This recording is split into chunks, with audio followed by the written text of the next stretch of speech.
Naku po, hindi na nakatiis. Nataranta na. Itong si Sara Sayad Lustay Duterte. Biglang inilabas, ipinakilala itong si Mary Grace Piatos. Alright, welcome back to my YouTube channel. I'm Andy's Vlog. Anong nangyari, mga kaibigan? Sa wakas, gusto nyo bang makilala si Mary Grace Piatos, ang sikat na pangalan sa confidential funds? I-like muna natin ang video na ito. Kung nagustuhan nyo po, please subscribe my YouTube channel. Naku! Eto na, mga kaibigan, kilalanin po natin si Mary Grace Piatos mismo. Ang nagkumpirma nito at naglabas ay si Sara Sayad Lustay Duterte ngayong araw na ito. Itong si Mary Grace Piatos na inilabas ang pangalan. Ay, ikaw pala naman. Ito pala si Mary Grace Piatos oh. Tinitingnan ko eh. Ito ba ay kakambal ni Sara Sayad Lustay Duterte? Mahaba din ang buhok ng konti lang oh. Medyo blonde yung buhok eh. Oh, may sayad din sa utak, aba. Kakambal ba ito ni Sara Sayad Lustay? Mga kaibigan, ito na. Sa mga gustong makilala ho, si Sara Sayad, itong si Mary Grace Piatos. Pagkakataon nyo na po, dahil mainit-init pang balita ito. Ngayong araw na ito inilabas, inilantad ang pangalang Mary Grace Piatos mismo ni Sara Sayad Lustay. Shout out po sa lahat, mga kaibigan. Ito ho. Oh, nako. Grace Piatos ay yan o si Mary, si Sara Sayad ho, mga kaibigan. Against the light ano. Pakinggan nyo po. Nako, matindi ho ito. Oh, nako.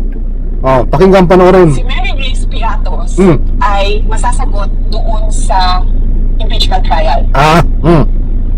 Ayaw siya pag-usapan ng defense team.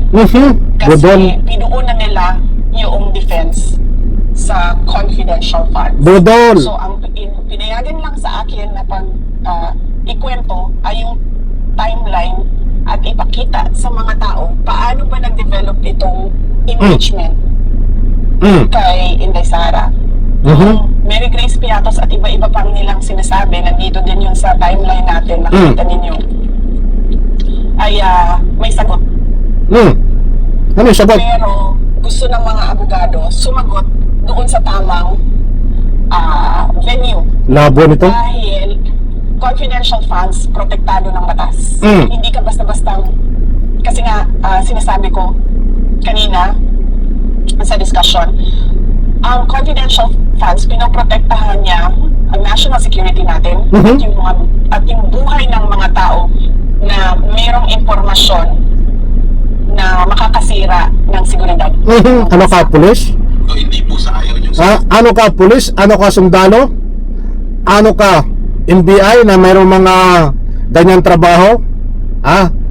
Sa bagay, may sayad ka eh. Saka natin po talakayin yung kung susuriin po natin, mga kaibigan, ay patuloy ang pambubudol nito. May pinapaliwanag po siya na kailangan hindi banggitin yung pangalan for national security. Abayan po ay trabaho ng pulis, trabaho ng NBI, trabaho ng mga sundalo na mayroon po silang mga ganyan na mga intelligence na talagang tinatakpan ng pangalan. But hindi po ang usapin na pera na confidential funds ang nakalakip diyan.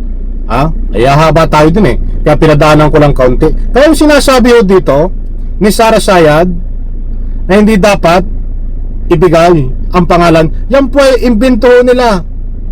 Gumagawa lang ng dahilan yan. Kung susuruin nyo po, wala pong batas na ganon. Yan po ay regulasyon lang.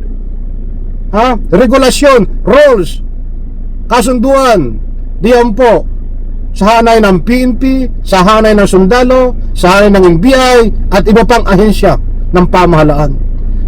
Para bang itago kita sa pangalang ganito? mga kaibigan, para hindi ka makilala. Halimbawa, magko-cover ng sa mga pinagbabawal na gamot, magdi-disguise ka ho, mga kaibigan. Kaya nga sabi ko sa inyo, saka natin ipaliwanag, dahil mahabang ipaliwanag yan. Dahil meron din po tayo at nakaraan diyan, alam po natin dahil before ay may background po tayo at nanggaling po tayo sa loob ng military. Kaya po nasasabi natin yan. Ba't itong sinasabi ni Sara Sayad, kalukuhan ho yan, mga kaibigan? At ito ang mas matindi, ipapakilala ko sa inyo si Sara, si Mary Grace Piatos, mga kaibigan. Gusto nyo makilala? Yan ho, si Mary Grace Piatos. Against the light ba? Against the light. Yan yan ho, si Mary Grace Piatos. Hindi yata no. Sandali okay. Against the light sa sasakyan ko Yan po si Mary Grace Piatos, si Sara Sayad Lostay Duterte. Dahil dito ho napunta ang confidential funds, pinalalabas lang ho ng mga pangalan na peke. Tama po ba? Kaibigan, against the light hindi mamukhaan si Mary Grace Piatos. Yan po si Sara Sayad, si Mary Grace Piatos. Napukunwari lang po yan, mga kaibigan. Gumagawa ng taktika, paraan, kunwari mayroong mga ganitong peking pangalan.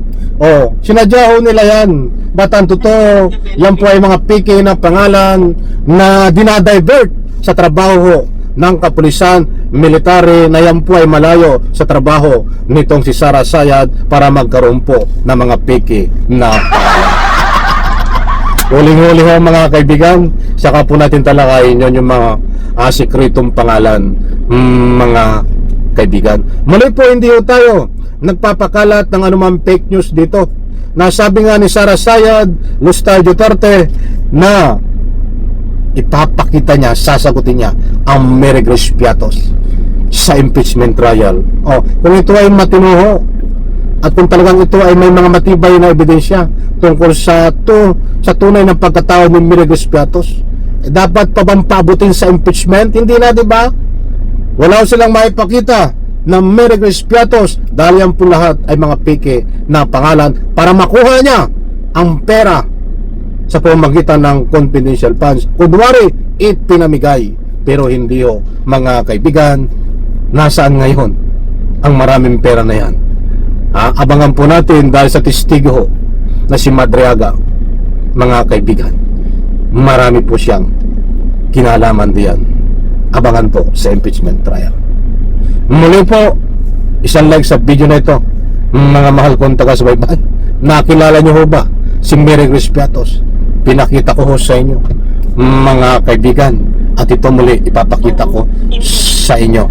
Iyan ho, against the light yan ho si Sara Sayad Lostay Duterte, ang tunay na Mary Grace Piatos. Sa like ko sa video na ito,